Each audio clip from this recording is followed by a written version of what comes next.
ಒಂದು ಊರಿನಲ್ಲಿ ಮಾಧವ್ ಎಂಬ ಬಸ್ ಕಂಡಕ್ಟರ್ ಇದ್ದನು. ಅವನ ಕೆಲಸವು ಬಸ್ಸುಗಳನ್ನು ನಡೆಸುವುದು ಮತ್ತು ಪ್ರಯಾಣಿಕರಿಗೆ ಟಿಕೆಟ್ ನೀಡುವುದು.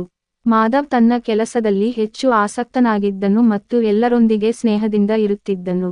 ಒಂದು ದಿನ ಬಸ್ನಲ್ಲಿ ಏಕಾಏಕಿ ತೊಂದರೆ ಉಂಟಾದಾಗ ಮಾಧವ್ ತಕ್ಷಣದಲ್ಲೇ ಎಲ್ಲ ಪ್ರಯಾಣಿಕರಿಗೆ ಸಹಾಯ ಮಾಡಿದನು.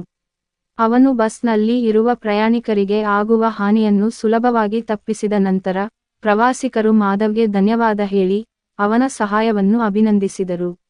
ಮಾಧವ್ ತನ್ನ ಕೆಲಸವನ್ನು ಯಶಸ್ವಿಯಾಗಿ ಮಾಡಿದ್ದರಿಂದ ಊರಿನ ಎಲ್ಲಾ ಜನರು ಅವನನ್ನು ಪ್ರೀತಿಯಿಂದ ಹೊಗಳಿದರು. ಅವನು ನಮ್ಮ ಮಕ್ಕಳಿಗೆ ಉತ್ತಮ ಶಿಸ್ತನ್ನು ಮತ್ತು ಸಹಕಾರವನ್ನು ನೀಡುವನು, ಊರಿಗೆ ಮಾದರಿಯಾಗಿರುವನು. ನೀತಿ: ನಮ್ಮ ಕೆಲಸದಲ್ಲಿ ದಯೆ ಮತ್ತು ಶ್ರದ್ಧೆ ತೋರಿಸಿದರೆ ನಾವು ಎಲ್ಲರ ಪ್ರೀತಿ ಮತ್ತು ಮೆಚ್ಚುಗೆ ಗೆಲ್ಲಬಹುದು.